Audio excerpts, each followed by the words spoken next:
जागी है कई उम्मीदें, मेरी उड़ गई रात की नींद। तो वेलकम है बच्चों सभी का आपके इस मैथ 1 2 3 4 5 डॉट डॉट में सभी का स्वागत है। और कक्षा 10 वालों के लिए मैं बहुत इंपॉर्टेंट 6 नंबर आपको योगदान देने वाला हूँ। आप 10 मिनट वॉच कर लीजिएगा, ठीक है। तो मैं आपको सिखाने वाला थेल्स पर में मैं पीछे वाला सिखाऊंगा, उसके बाद उल्टा देखो सिखाता हूँ। एकदम सिंपल से इजी तरीके से इसको मिटाता हूँ। ये थेल्स पर में ही था, इस पे चर्चा चल रहा था, ठीक। आइए सिखाते हैं हम आपको। ये मान लीजिए कोई त्रिभुज है ए बी सी। सबसे पहले मैं आपको सिखाऊंगा कि त्रिभुज किसे कहते हैं। ये कोई जगह है, ठीक। ये कोई जगह है, तीन भुजा ने मिलके इसे घेर लिया, ये त्रिभुज के आकार का दिखने लगा, ठीक। ये कोई जगह है, इसे तीन भुजा ने मिलके घेर लिया, ये त्रिभुज के आकार का दिखने लगा, ठीक। मान लीजिए त्रिभुज ए बी सी त्रिभुज हो गया, आप सीख गए, ठीक। तीन भुजा से घिरी हुई आकृति त्रिभुज कहलाती है, ठीक।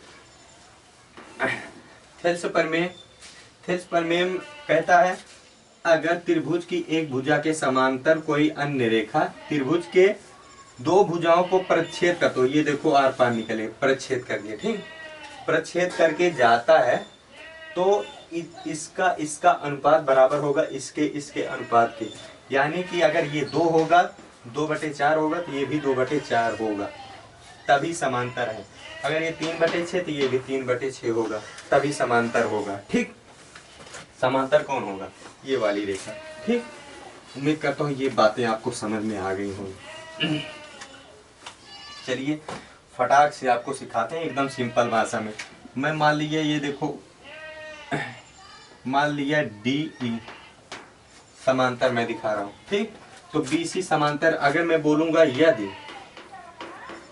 बी सी समांतर है किसके? डी ई के।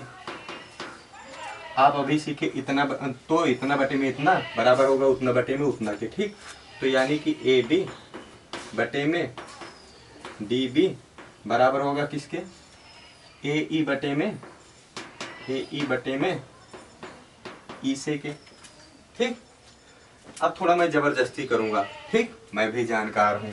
देखो मैं जबरदस्ती क्या करूंगा, मैं इसको समांतर मानने के लिए तैयार ही नहीं हूँ, मैं मार रहा हूँ इसको समांतर। इसका रीजन आपको पता चल जाएगा अभी। ई डैश सी को मैं समांतर मान ले रहा हूँ, इसको अब भूल जाओ, ठीक। अगर इसको भूल जाओगे तो ये बचेगा ना। अब उसको देखो, यदि बी सी समांतर है किसके? डी ई डैश के। मैं डैश माना हूं इसीलिए अलग। तब क्या होगा? वही हाल, इतना बटे में इतना, ए डी बटे में डी बी बराबर होगा ए ई डैश बटे में ई डैश सी के, ठीक। इसको मैं समीकरण 1 मान लूं, इसको समीकरण 2 मान सकता हूँ, आप भी मान लो, कुछ भी मान लो, चाहे जो समीकरण मान लो, ठीक।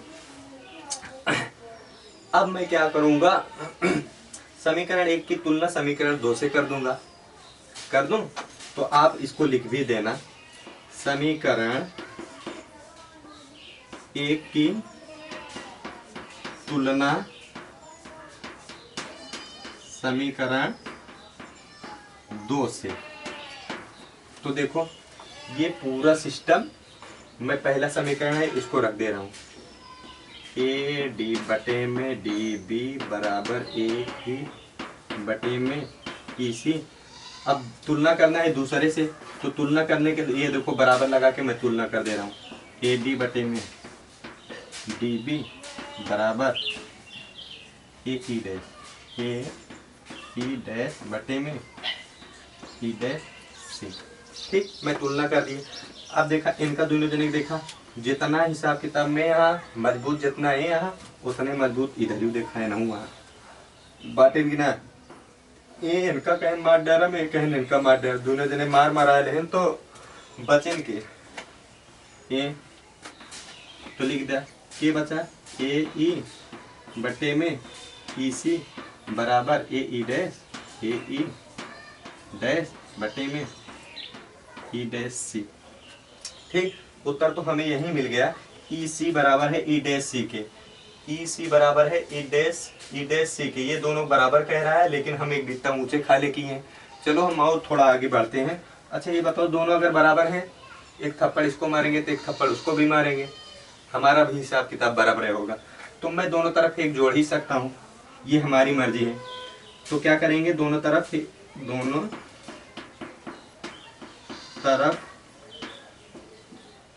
प्लस के 1 ठीक करने पर, तो देखा हेमा 1 जोड़ दे, ए ई बटे में ई सी, ये देखो मैं प्लस के 1 कर दिया, बराबर लगे दिया, यहूँ प्लस के 1 कह दिया, ए ई डैश बटे में ई डैश सी, प्लस के 1 कर दिया। ठीक, सबको बटे में एक मान लिया, इसके बटे में भी एक मान लिया, इसके भी बटे में, हमारी मर्जी मान सकते हो आप। थोड़ा सा मिटाना पड़ेगा हमें इसको समझाने के लिए।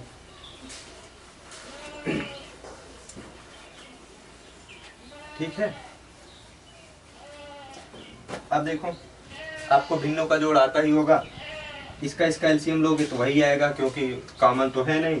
ठीक, तो देखो एलसीएम लोगे क्या आ गया, ई सी, अगर कॉमन नहीं है तो ये क्या है, तिरछा गुणा करा दो, इसका इसके साथ, इसका इसके साथ, एक का इसके साथ, यानी ए ई गुणा कराओगे तो वही आएगा, एक से प्लस के ई सी बराबर लगा है, वही हाल यहाँ भी होगा, एलसीएम होगा ई डैश सी एलसीएम हो गया, ए ई डैश गुणा कराओगे ए ई डैश प्लस के ई डैश सी। ठीक, कोई दिक्कत यहाँ तक?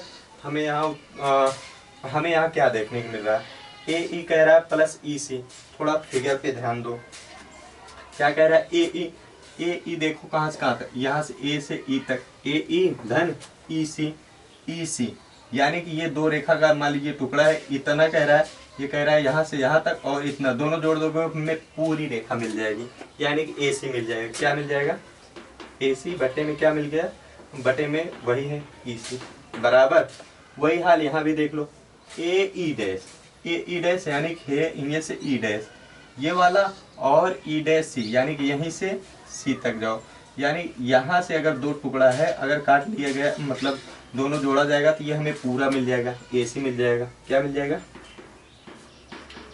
ई डैश सी पहले से।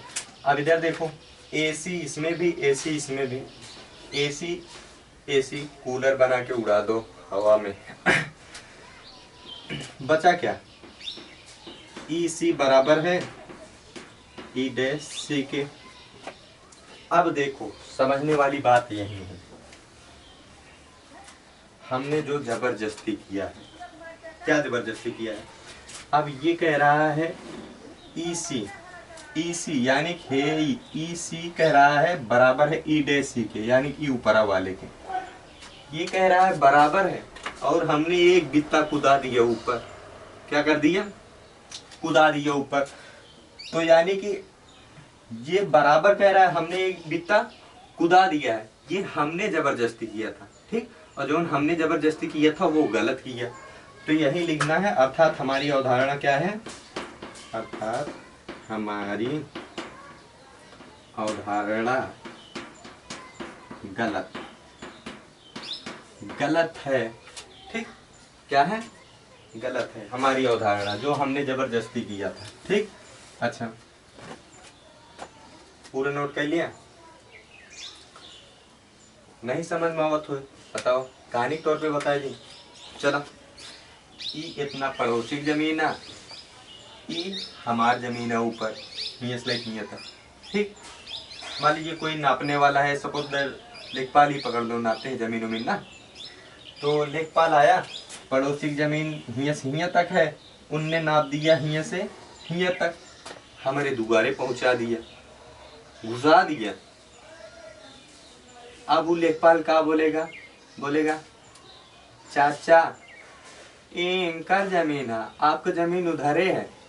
अब चाचा क्या करें, चाचा इधरे जमीन खोदे, इधरी वाला निकाल लेगा, बोले अच्छा छो उतार दे, वहीं अपन इन कैमरा है, हाँ ऐसा ससुरा डायलॉग मारे। अब चाचा क्या करें, अब चाचा कुछ ना समझ में आवा, ओ हो लेखपाल आगो जी लगाओ, इनके पीछू जी लगाओ, जी लेखपाल जी पकड़ेंगे बढ़िया, लायल वकील बढ़िया। ठीक, वकील साहब से अपनी समस्या हम बताएंगे, कहेंगे वकील साहब लेखपाल ने हमारी जमीन पिचका दिया है और पड़ोसी की जमीन फैला दिया है। हाँ? वकील साहब बोलेंगे बुलाओ हमारे सामने नापाओ, तो फिर आएंगे नापेंगे। अब की बात जो हिया तक नापे रहें ओका पिछड़ा हिया लायक कहें, यानी जो घसीटू यहाँ पहुँचे थे वो घसीटू नीचे आ गए, जो पहले वाले था ई पे आ गए। तो यानी ये जो पहले गलत भरा है ई वाला सही भरा। बात समझ में हुआ? हाँ, उम्मीद कर रहा था समझ में आई हो। हाँ, तो थिल्स पर मैं अगला सिखाने चल रहा हूँ। सिखाऊं? फटाक से इसको नोट कर लीजिए।